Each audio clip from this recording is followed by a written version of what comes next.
around Dodge City and in the territory on West, there's just one way to handle the killers and the spoilers, and that's with the U.S. Marshal and the smell of Gunsmoke.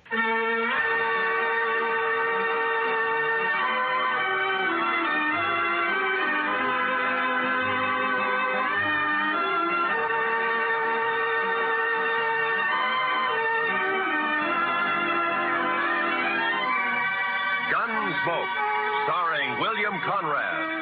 The story of the violence that moved west with young America. The story of a man who moved with it. Matt Dillon, United States Marshal.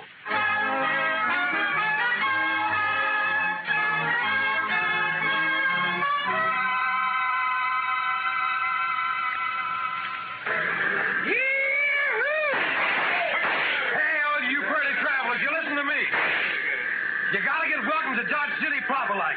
Hey, you there, mister. I said you. You addressing me, sir? I reckon I am. You a preacher? Not exactly. You dress like a preacher.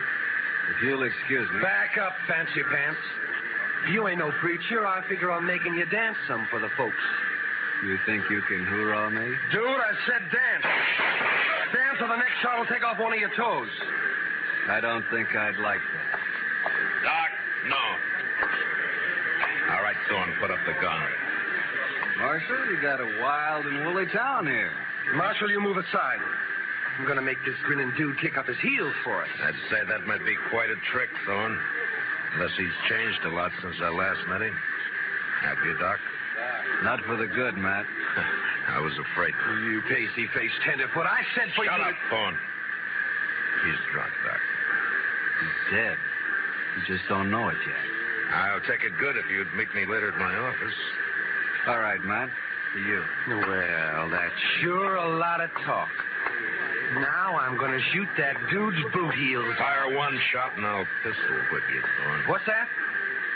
You're kind of forgetting who's holding a gun, ain't you? Oh! I wasn't forgetting. Oh, my wrist. You broke my wrist. I doubt it. Now let's go to jail. Oh, you can't put me in jail. I'm Thor Finley. Move. Oh, you wait till I tell Big Jack about this, and I will, too. Do that. He might be grateful to me for saving your neck. You pulled some fool stunts, Thorne, but you've never been closer to dying than just a minute ago. You mean from that fancy pants? Oh, I could handle 6 like him. That makes you a lot of man. I can name a dozen pretty good gun hands who can't handle one of it. What? That's Doc Holliday.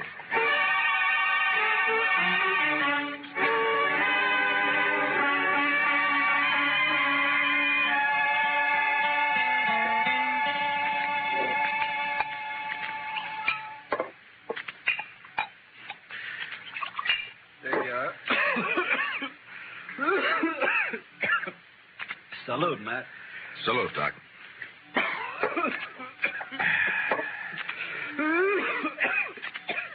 That sounds worse, Doc. Yeah, I got orders to go to Arizona. Air's dry there, better for my lungs. Going? Thought I might. Wyatt invited me to visit him. He and Virgil and Morgan are the law down there. Some little mining town called Tombstone. Well, it sounds peaceful anyway. If it isn't, it will be by the time Wyatt Earp gets through. He is the peacemakingest man I ever met outside of you. Matt, who was the tellerhead down at the depot anyway? Oh, Thorne? He's just a spoiled kid. Kid? Couldn't be much younger than you. Sure, but Thorne never grew up. His father has coddled him and protected him and gotten him out of scrapes ever since he was a pup. He's never had to be a man. Not with Big Jack wet nursing him. Big Jack. Big Jack Finley. Oh, you know him? I've heard of him. Well, that figures. He owns about half of Kansas. Star in a box runs more cows than he can count. Swings a lot of weight in Dodge? Yeah, too much. Mr. Dillon? Mr. Dillon, somebody said that Doc Holliday had come into town today and he... Oh, excuse me. It's all right, Chester. Why don't you shake hands with him? Don't mind if I shake with my left hand. It's kind of habit. Yeah, I know. Mr. Dillon has the same habit. He would. How about dinner tonight, Matt? Sure. How long will you be in Dodge? Not long. Just till I finish a chore. Oh? That, chore have anything to do with Big Jack Finley? Might say so. Gonna kill him.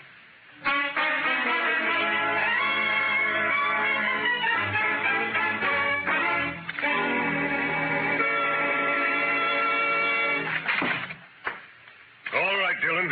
Turn him loose. You, forgot to close the door, Mr. Finley. You going to turn my boy loose? Or I'm going to have to do it for you. You got a writ of habeas corpus? Writ? Thorne didn't commit no crime. The charges are drunken, disorderly, disturbing the peace, and attempted assault with a deadly weapon. I was. You still need a writ. But, man, Judd Nathan does what I say, and you know it. But you think I can get a writ? I'm sure you can and will. You always do. Then what's the point, Dillon? It's just a lot of useless red tape. It's the law. And close the door on the way out.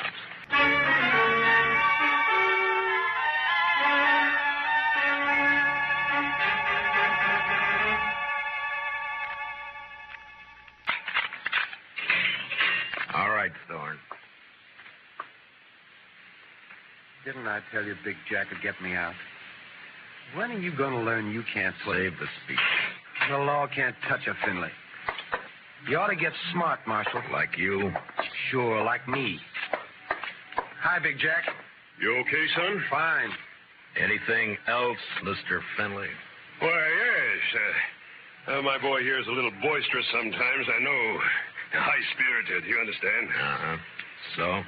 So, I want to put a stop to all this nonsense of yours, arresting him every time he kicks up his heels a bit. Now, go on. Well, I'm offering you a job. Let's say, protecting my interests. $200 a month. And no work, naturally.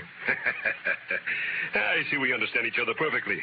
No work, of course. All I have to do is just shut my eyes whenever Junior here breaks the law, huh? I said we understand each other. There's no need to elaborate on it, Dillon. There's a big need. Only how do I explain to a person like you that some men don't wear a price tag? Huh? How do I explain how I feel about a so-called respectable citizen making the law his private doormat? Hey, you're nothing but the stupid gunman I've always thought you were. I understand you took the part of Doc Holliday against my son. I kept Thorne from committing suicide, yeah. You sided with a notorious killer against an important citizen of this community. Now I'm telling you, Dillon, Holliday, I don't want him in Dodge tomorrow. Doc may be a gunfighter, but he's clear with the law, Finley, and a better man than your son will ever be. What? Why, That hurts, doesn't it? I'm serving notice, Marshal. You run that killer out of Dodge City, or I'll do it myself.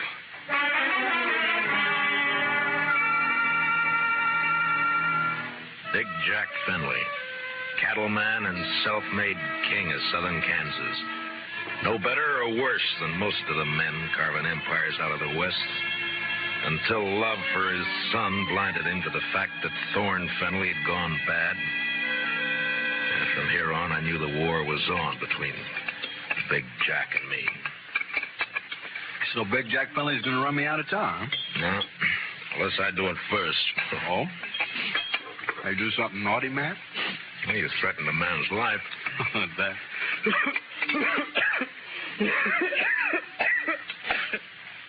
And just between friends, Matt. Anything else, Doc? Not murder. Murder? I give him an even break. With you, that's still murder. Don't you think you better tell me about it? Mm-hmm. What if I don't tell you? Now, then my job's to warn Finley and try to protect him. You're a tough man to be friends with, Matt. It applies to you, too, doesn't it? Guess maybe it does at that. Didn't realize how I put you on the spot by spouting off my good intentions. Sorry. Forget it. You want to talk to me? All right. Remember a girl named Ruth Davis? Mm-hmm. Died in a riding accident a few months ago. Always wondered if it wasn't suicide. She lost her brother 2 weeks before that. No accident. No suicide. You sure? Sure. You know, Ruth and her brother ran the ranch alone. Mm-hmm. A man started pestering Ruth, and she hated him. Her brother kicked the man off the ranch. This fella dry gulched Ruth's brother, made it look like a robbery. You have any proof of this? Yeah. Ruth was afraid to go to the law, so she sent a letter to me. Here, read it yourself. She says the man was Finley and says she expects him to try and shut her up for good. Well, that doesn't mean it's Big Jack. I went to see Ruth's folks. They had her belongings. Among them, I found this. Watch chain. Engraved JF on the clasp. Jack Finley. You see why I've got to kill him, Matt? He forced Ruth's horse over that cliff, sure. But do you still think she died accidental? No. But who's responsible is something for a court to decide. Court? With Finley's money and influence, he wouldn't spend 5 days in jail even if he was convicted, which he wouldn't be. He doesn't own the court. Maybe not, but it's still the most powerful man in the state against a dead girl whose only friend is Doc Holliday. How do you think a judge will decide? Doc, I'm going to ask you a favor. Make it one I can give. I got an idea, but you must let me handle it my way. Give the law a chance. All right, Matt, I can wait. Thank you. I'll keep this letter and chain for a while. All right, but if the law fails, I'll brace Big Jack Finley when he walks out of the courthouse. And you'll be bracing 2 men, Doc. Finley and me.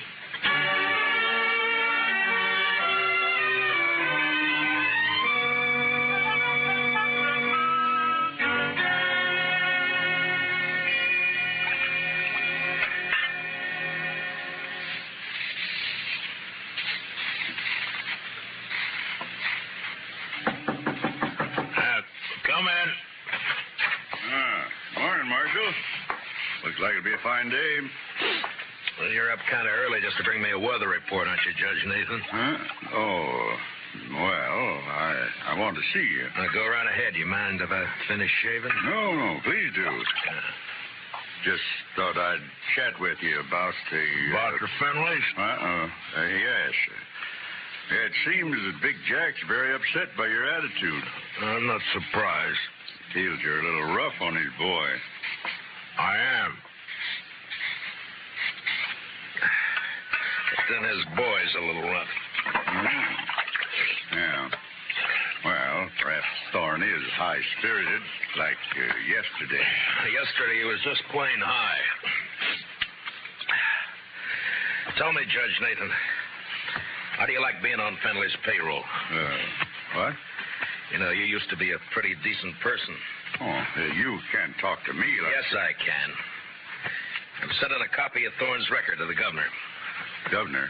And with it, I'm sending a list of the writs you've issued to get him out of jail and a copy of the court records. I've only tempered my justice with mercy, that's all. Thorne's been arrested for 18 offenses, convicted of 10, spent no time in jail, and paid a total of $15 in fines. I'd say you've been very merciful.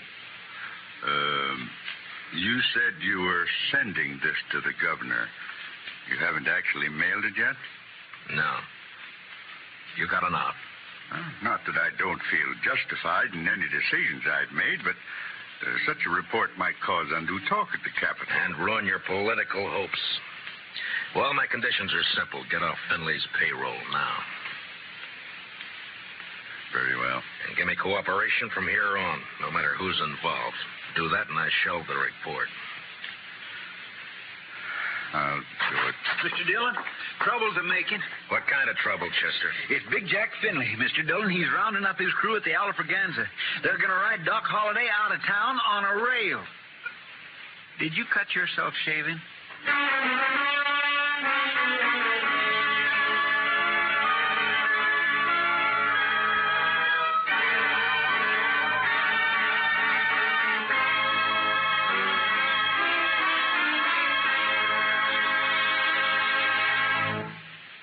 We will return for the second act of Gunsmoke in just a moment. But first, don't forget, starting Monday, CBS Radio's tremendous news staff will start bringing you the complete coverage of the Democratic Convention in Chicago.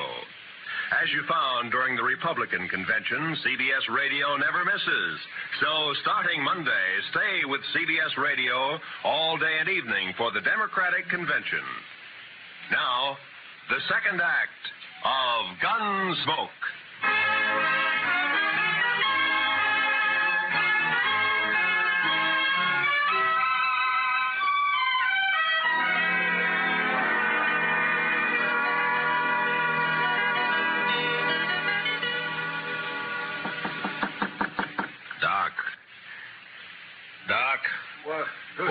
up, Doc. It's Matt. Oh.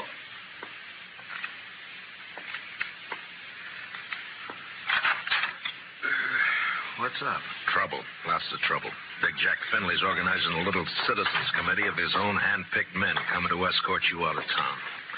On a rail? Yeah, that's the general idea. Here, take a shotgun. Yeah, I'll hide it under the covers, modest-like. Here. I'll wait against the wall here. Good. That'll put 'em in a crossfire.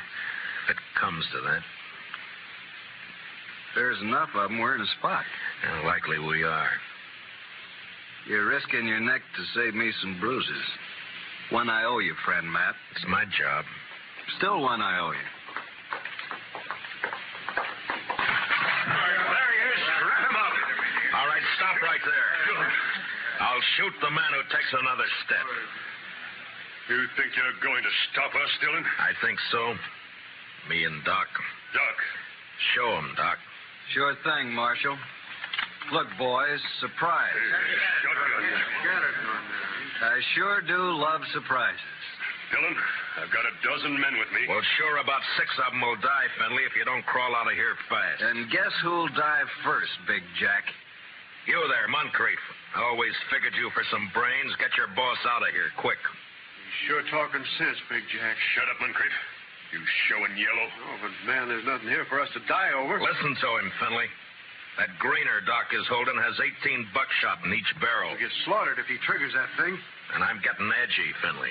And me, if I get a coughing spell, I'm liable to shoot without meaning to. All right.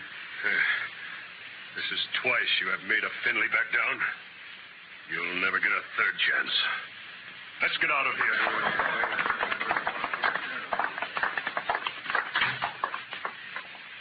Matt, when you gonna arrest him? When I'm ready. Not long. I hope not. Getting impatient to see that man dead.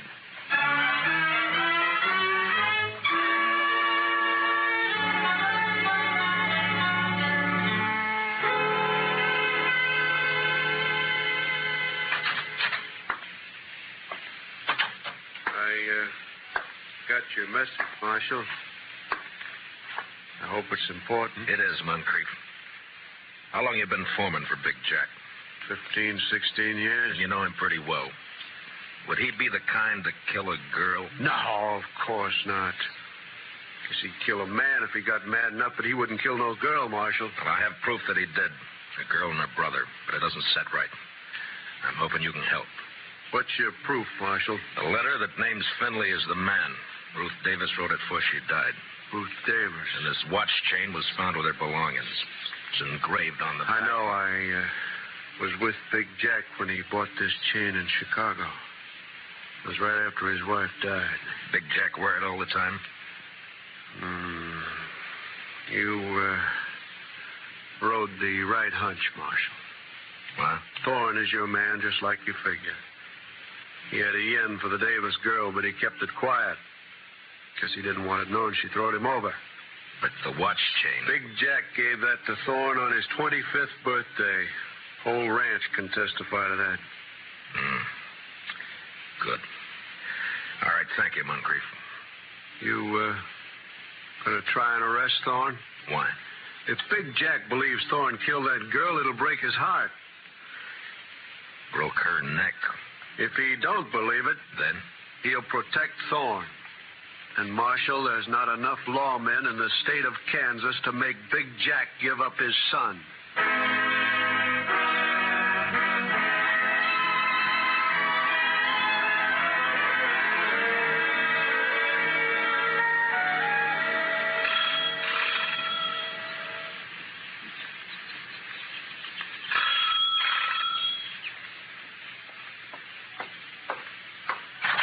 Yeah, what it... Oh, it's you, Marshal. And, John Holliday. Doc, this is Judge Nathan. Holiday? Oh, yes, I've heard of you. I've heard of you, too, Judge. Wonder which has heard the worst. What's that? Why, Judge, I'm here on business. Oh, of course. Come in, won't you? In my study here, so we won't be disturbed. Oh. What is it, Marshal? I want you to swear out a warrant for Thor Finley's arrest. Charge, murder.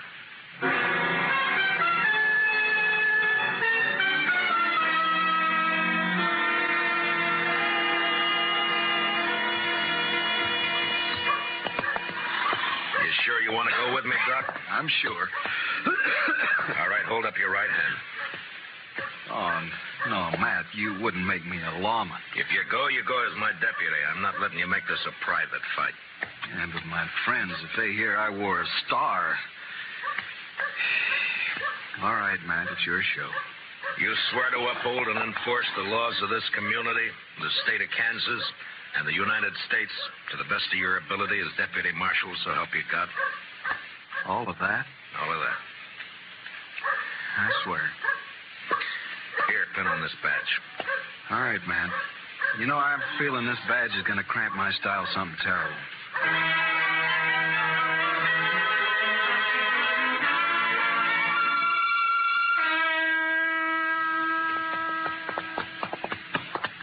Better breathe our horses going up through this pass. We still got a good ride ahead. How far? Oh, about 10 miles.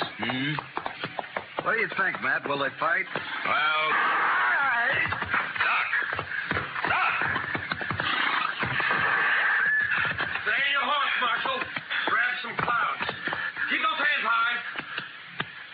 Queen's on the other side of the pass behind you.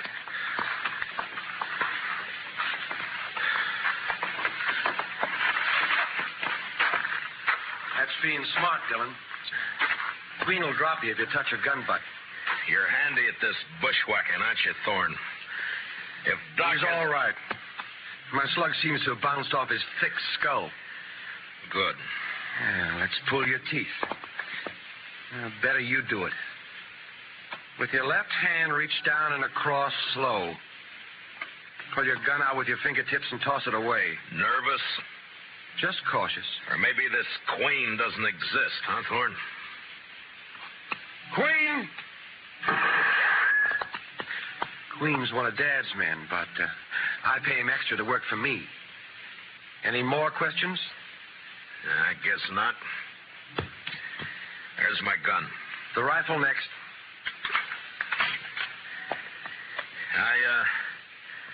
I got a penknife in my pants pocket. You know why Holliday came to Dodge? Yeah. Yeah, I guess you do. You wouldn't be riding with him. Well, he's not going to tell any stories to my dad or anyone else. You can't kill us, you stupid... Not planning on killing you. And what have you got planned? Queen's kind of a magician.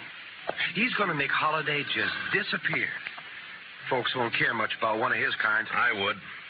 I'd care so much I'd hang you for it. No.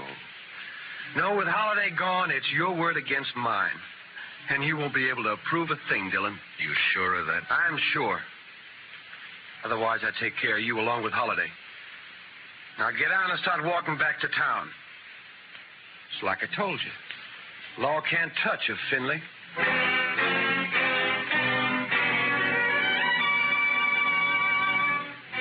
It was no time for heroics, so I walked. When I reached a turn, I cut back through the rocks, but it was too late. They were gone. And with them, the horses, guns, and Doc Holliday. 2 miles up the road, I found my horse turned loose. And with a mind full of cold hate, I raced onto the Star in a box. On the front porch of the ranch house was one of Big Jack's men. Hold it right there. Out of my way, mister. I'm in no mood to shake hands. Where you heading, lawman? You don't hear well.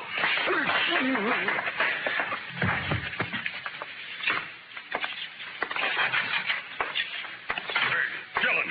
Where's Holliday? How should I know? Get off my ranch. And where's that prize son of yours? What? Trot him out. I want him. Do you now? What on earth for? Thorne, put that gun away. Oh, no. This is just in case the marshal loses his temper. I've lost it, Junior. Sure. Dillon, I've had all I'm going to stand from you. You just think you have. Where's Holliday, Thorne? Where'd Queen take him? Holliday? Why, I haven't the faintest idea. Where is Queen, Dad? Riding fence line, but... See, Marshal, we don't know where your friend is. You're under arrest, Thorne. What's that?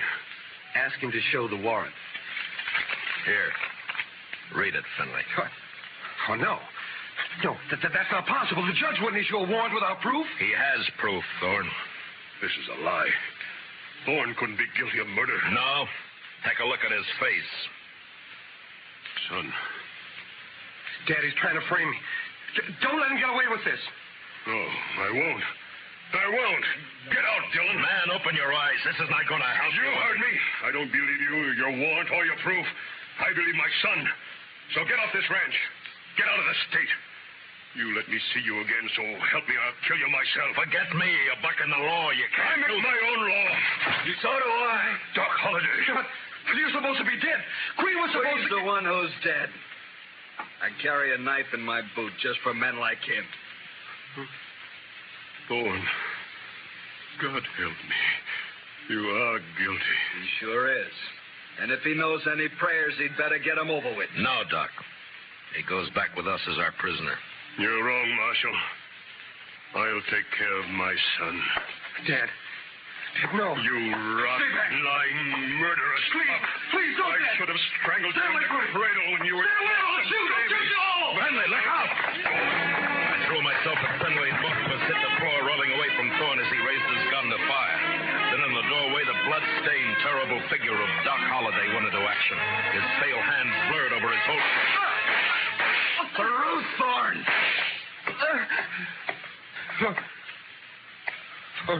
Ruth?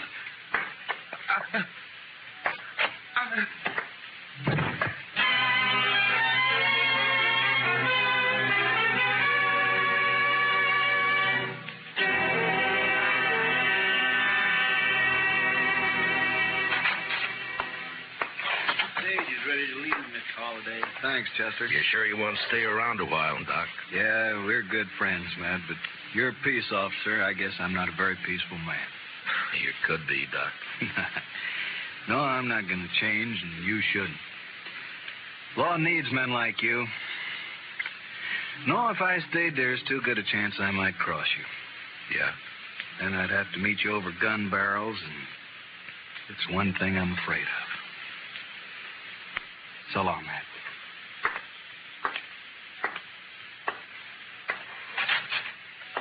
Good luck, Doc. My. I never would have thought Doc Holliday was scared of meeting anyone in a gunfight. You don't understand, Chester.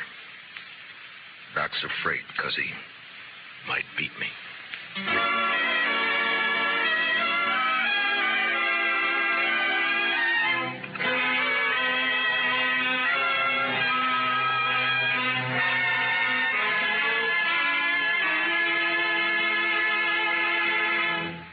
Gunsmoke, under the direction of Norman MacDonald, stars William Conrad as Matt Dillon, U.S. Marshal. Tonight's story was specially written for Gunsmoke by Herb Purdom, with music composed and conducted by Rex Corey. Featured in our cast were Harry Bartell as Doc Holliday, with Lee Millar, Nestor Paiva, Ralph Moody, and Tom Tully. Parley Bear is Chester. Join us again next week as Matt Dillon, U.S. Marshal, fights to bring law and order out of the wild violence of the West in Gunsmoke.